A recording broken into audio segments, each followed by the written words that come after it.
ருத்ராஜா மறுபடியும் இந்தியன் அணியிலேருந்து இப்போ ஓரம் கட்டியிருக்காங்க. இதுக்கான காரணம் என்ன? பிளேயிங் 11ல இவருக்கான வாய்ப்பு வந்து கிடைக்குமா? வாய்ப்பு கிடைக்கணும் அப்படின்னா என்ன சம்பவத்தை நம்ம ருத்ராஜ் பண்ணணும்? இதை பற்றின ஒரு ஃபுல் டீட்டெயிலை பற்றியும் நம்ம உருவில் பட்டேல் புதிய டீமோட கேப்டனாக செயல்பட்டு ஒரு மாஸ் கம்பேக்காக பேட்டிங்கில் வந்து கொடுத்துருக்காரு. யாருக்கு எதிராக கொடுத்துருக்காரு? பேட்டிங்கில் எவ்வளோ ஸ்கோர் வந்து ப்ளே பண்ணியிருக்காரு? இப்போதைக்கு இவரோட கேப்டன்ஷிப் எப்படி இருக்குது அப்படிங்கிறதையும் இந்த வீடியோவில் பார்த்துடலாம். அதுக்கு முன்னாடி சேனலுக்கு புதுசாக இருந்தீங்கன்னா சப்ஸ்கிரைப் பண்ணிக்காங்க. இந்த வீடியோக்கு ஒரு லைக்கை கொடுக்கலன்னா லைக்கை கொடுத்துருங்க. ஃபர்ஸ்ட் நம்ம உருவில் பட்டேலை பார்த்துடலாம். எக்கச்சக்கமான பவர் பேட்டிங்கை வந்து வச்சிட்டு இருக்காரு.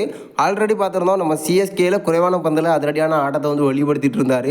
ஒரு முக்கியமான வீரராக சிஎஸ்கேல வந்து இடம் பிடிச்சிருந்தாரு. ஒன் டவுனில் ஒரு முக்கியமான ரோலையும் வந்து பண்ணியிருந்தாரு. நம்ம உருவில் பட்டேல் ஐபிஎல் முடிச்ச கையோட இப்போ குஜராத் T20 லீக் வந்து விளையாண்டுட்டு இருக்காரு. அதாவது டைட்டன் டீமோட கேப்டனாக வந்து செயல்பட்டு இருக்காரு. இதுக்கு முன்னாடி டிராஃபியும் வந்து வாங்கி கொடுத்துருக்காரு. இப்போ அதுக்கான மேட்ச் வந்து நடந்திருக்கு. அதில் பார்த்தீங்கன்னா 11 பாலில் 37 ரன் வந்து அடிச்சிருக்காரு. 4 4 3 6 அப்படின்னு அடித்து அதிரடியான ஆட்டத்தை வந்து வெளிப்படுத்தியிருக்காரு. கிட்டத்தட்ட அவரோட பேட்டிங் ஸ்ட்ரைக் ரேட்டை பார்த்தீங்கன்னா 336.9 வச்சிருக்காரு. கிட்டத்தட்ட ஒரு மான்ஸ்டர் பேட்டிங் வந்து பண்ணியிருக்காரு. வெறும் 11 பாலில் 37 ரன் வந்து அடிச்சு கொடுத்துருக்காரு. அவரோட கேப்டன்ஷிப்பை பொறுத்த வரைக்கும் நல்லாவே வந்து பெர்ஃபார்மன்ஸ் பண்ணிட்டு இருக்காரு. பேட்டிங் அது மட்டும் இல்லாமல் கேப்டன்ஷிப் அப்படின்னு ரெண்டுலையுமே வந்து ஒரு மிகப்பெரிய ப்ளஸ்ஸாக இருக்காரு டைட்டன் டீமுக்கு அப்படிங்கிற மாதிரி வந்து சொல்லப்பட்டு இருக்கு.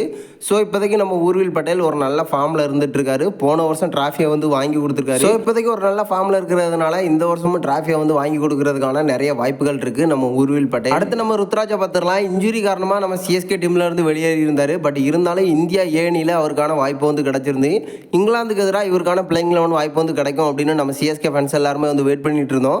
அதுக்கான காரணம் நம்ம சிஎஸ்கேல இவர் வந்து ஓப்பனிங் பண்ணல, ஒன் டவுனில் வந்து சிறப்பான ஆட்டத்தை வந்து வெளிப்படுத்தியிருந்தார். ஸோ கன்ஃபார்மாக இந்திய அணியில் ஒன் டவுனில் இவருக்கான வாய்ப்பு வந்து கிடைக்கும் அப்படின்னு நம்ம எல்லாருமே வந்து எதிர்பார்த்துட்டு இருந்தோம். இருந்தாலும் எதிர்பார்த்தது எதுவுமே நடக்கலை. இப்போ நம்ம ருத்ராஜா மறுபடியும் இந்திய அணியிலேருந்து ஓரம் கட்டியிருக்காங்க. இதுக்கு முன்னாடி பல வாய்ப்புகள் வந்து கிடைச்சிருந்தாலும் பேட்டிங்கில் சொல்கிற அளவுக்கு இல்லை. ஸோ மறுபடியும் நம்ம ருத்ராஜுக்கு ஒரு மிகப்பெரிய சான்ஸ் பிளேயிங் 11ல எதிர்பார்த்தோம். பட் இப்போ பார்த்தீங்கன்னா ஒன் டவுனில் இவருக்கான வாய்ப்பு வந்து கிடைக்கல. ஓப்பனிங்லாம் நம்ம ஜெய்ஸ்வால் அது மட்டும் இல்லாமல் ஈஸ்வரன் அப்படின்னு இவங்க 2 பேரும் சூப்பரான பர்ஃபார்மன்ஸாக வந்து பண்ணியிருக்காங்க. ஒன் டவுனில் பார்த்தீங்கன்னா நம்ம ருத்துவை எதிர்பார்த்த இடத்துல நம்ம கருண் நாயரை எடுத்துகிட்டு வந்திருந்தாங்க. அவரை பொறுத்த வரைக்கும் ஒரு எக்ஸ்ட்ரானரியான பர்ஃபார்மன்ஸை வந்து பண்ணியிருக்காரு பேட்டிங்கில். இப்போதைக்கு ருத்துவோட இடத்துல வாய்ப்பு கிடைச்சா நம்ம கருண் நாயர் நல்ல பேட்டிங் வந்து பண்ணியிருக்கிறதுனால ருத்துராஜுக்கு இனிமேல் ஆடு லெவலில் வாய்ப்பு கிடைக்காது அப்படிங்கிற மாதிரி வந்து சொல்லப்பட்டு இருக்கு.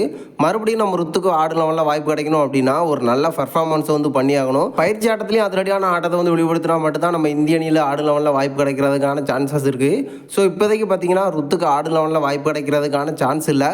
பட் இருந்தாலும் யாருக்காவது இன்ஜுரி ஏற்பட்டால் அந்த இடத்துல இவரை யூஸ் பண்ணுறதுக்கான நிறைய வாய்ப்புகள் இருக்குது. அப்படி வாய்ப்பு கிடைச்சா அந்த இடத்துல ஒரு தரமான சம்பவத்தை பண்ணினா மட்டும்தான் தொடர்ந்து நம்ம இந்திய அணியில் வந்து வாய்ப்பு கிடைக்கிறதுக்கான வாய்ப்புகள் இருக்குது. ஸோ ருத்து கிடைச்ச வாய்ப்பை பயன்படுத்தணும் அப்படிங்கிறது தான் என்னோட கருத்து. நீங்கள் என்ன நினைக்கிறீங்க? நம்ம ருத்ராஜுக்கு இந்திய அணியில் ஆடலாம்னு வாய்ப்பு வந்து கிடைக்குமா? அப்படி கிடைக்கணும் அப்படின்னா என்ன சம்பவத்தை பண்ணினா கிடைக்கும் அப்படிங்கிறத மறக்காமல் நம்மளோட கமெண்ட் பாக்ஸில் தெரிவிச்சிருங்க.